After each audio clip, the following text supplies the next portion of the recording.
අපේ ඇඹුලට සියලු දෙනාවම ආදරයෙන් පිළිගන්නවා. ඉතින් ඔයාලා කැමතිද පිටි ඩෝ එකක් කඩන්නේ නැතුව විනාඩි 10ක් 15ක් වගේ හරිම පොඩි වෙලාවකින් රසම රස බිත්තර රොටි ටිකක් හදාගන්න? අද මම ඔයාලට ගේන්නේ ඒ රෙසිපි එක. ඒ නිසා මේ වීඩියෝ එක ඉවර වෙනකම්ම බලන්න. අපි බලමු කොහොමද හදන්නේ කියලා. මම හරි කැමති බිත්තර රොටිය හදනකොට මැද්දට බිත්තර විතරක් වෙනුවට ඒකට එළවලු ටිකක් එහෙම එකතු කරගන්න. ඒ නිසා මම මෙතන පොඩියට කපලා අරගෙන තියෙනවා මාළු මිරිස්, ලූණු, තක්කාලි, යමු මිරිස්. තව ඔයාලට කැරට්, ගෝවා ලීක්ස් වගේ දේවල් දාන්න පුළුවන්.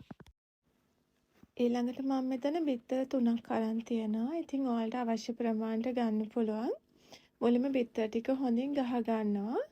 ඊට පස්සේ මම කපාගත්ත මාළු මිරිස් ටික, ලූණු, තක්කාලි මිරිස් ටික මේකට එකතු කරගන්නවා. ඊළඟට ගම්මිරිස් කුඩු තේ හැඳි භාගයකුයි රසායන ලුණු ටිකක් එකතු කරගන්නවා. කැලි මිරිස් කුඩුත් මන් ටිකක් එකතු කරගන්නවා. සැරට කන්න කැමති නිසා අපි ඔයාලා කැමති නම් විතරක් ගම්මිරිස්, කැලි මිරිස් කුඩු එකතු කරගන්න. දැන් බැටර් එක හදමු. මම අද පාන් පිටි කෝප්ප 2කින් තමයි මේ බැටර් එක හදන්නේ. දැන් මම රසායන ලුණු ටිකක් දානවා. ඒකටම සීනි තේ හැන්දෙන් එකහමාරක් විතර එකතු කරගන්නවා. එතකොට අපි හදන රොටි එක හරිම රසයි. පොඩ්ඩක් මිශ්‍ර කරගෙන ඒකට මම ඇල් වතුර කෝප්ප 2ක් එකතු කරගන්නවා. පිටි මැල්ලගත්තු කෝප්පෙන් ඔයාලට මේ වතුර කෝප්ප 2ක් පැනලා ගන්න පුළුවන්. සමහර පාන් පිටි වල ඝනත්වය වැඩි. එහෙම වුණොත් තව වතුර ටිකක් එකතු කරලා මිශ්‍ර කරගන්න. මම ඔයාලට පදම පෙන්නන්නම්. ඒ පදමට තමයි බැටර් එක තියෙන්න ඕනේ. ඒ වගේමයි පිටි කැටිති පොඩ්ඩක්වත් නැති වෙන්න හොඳින් මේ වගේ විස්ක් එකක් හරි හැන්දකින් හරි දිය කරගන්න. මගේ බැටර් එකත් තව ටිකක් උකුයි වගේ. එහෙනම් මම මේස හැන්දි එකහමාරක් විතර ආයි වතුර එකතු කරගෙන බැටර් එක හරි පදමට හදා ගන්නවා. ඊළඟට මේ විදිහට වෙනම කප් එකකට තෙල් ටිකක් දාලා ගන්න.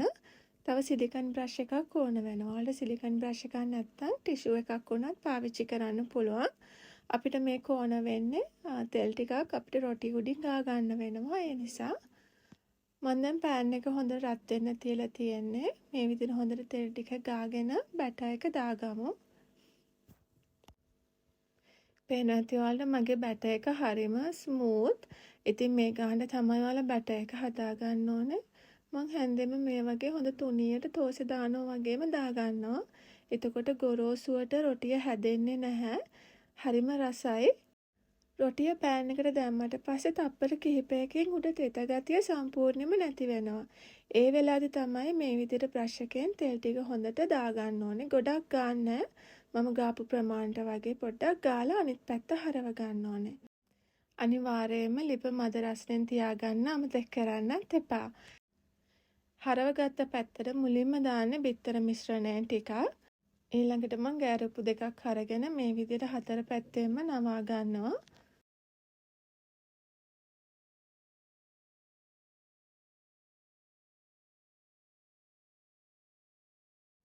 හතර පැත්තම හොඳින් නවාගත්තු ගමම මම අනිත් පැත්ත හරවනවා. දැන් ආයෙත් ඒ පැත්තට මම තෙල් ටිකක් මේ විදිහට දාගන්නවා. පැත්ත තෙල් ගාගත්තට පස්සේ මම ඒකම එක අනිත් පැත්ත හරවනවා. මොකද මේ පැත්තට අපි තෙල් ගෑවේ නෑ තාම. ඒ නිසා දැන් මේ පැත්ත හරවලා ඉක්මනට තෙල් ටිකක් ගාගමු. ඉතින් ලිප මද රස්නේ මේ විදිහට රොටි ටික හදාගත්තාම හරිම ලස්සනට රොටි ටික හදාගන්න පුළුවන්. දෙපැත්තම හොඳට තෙල් ගාගත්තට පස්සේ අපි ආයෙත් මේකේ තෙල් ගන්න මේ විදිහට දෙපැත්ත දාලා රොටිය පුච්ච ගන්න තමයි තියෙන්නේ. ඉතින් අපි තෙල් ගාන එකෙන් තමයි මේක පෑන් කේක් එකක් වගේ වෙන්නේ නැතුව ලස්සනට බිත්තර රොටි වගේම රොටිය අපිට හදාගන්න පුළුවන් වෙන්නේ. දැන් බිත්තර රොටිය පුච්චගෙන ඉවරයි. පේනවා ඇති ඔයාලට හරිම ලස්සනට තියෙනවා. ඇත්තටම මේක කඩෙන් ගෙන බිත්තර රොටි වගේම රසයි. මේ විදිහට මම ඔක්කොම රොටි ටික හදාගත්තා. ඉතින් දැක්කනේ හදන්න හරිම ලේසි. කාර්යබහුල වෙලාවක උනත් ඔයාලට මේක ඉක්මනට හදාගන්න පුළුවන්. උදේ වෙලාවක උනත් රැට උනත් හරිම ලේසියෙන් හදාගන්න පුළුවන්. ඒ වගේම හරිම රසයි. ගෙදරදී හදාගන්න නිසා ඔයාලට පිරිසුදුව හදාගන්නත් පුළුවන්. බලන්නකො කඩනකොට කඩෙන් ගෙනවා වගේම පෙනුමට තියෙනවා. ඒ වගේම තමයි රසත්. ඒ නිසා ඔයාලත් අනිවාර්යෙන් හදලා බලන්න. ඒ වගේම ඔයාලා මගේ මේ රෙසිපි එකට කැමති නම් අපේ ඇඹුල සබ්ස්ක්‍රයිබ් කරන්න.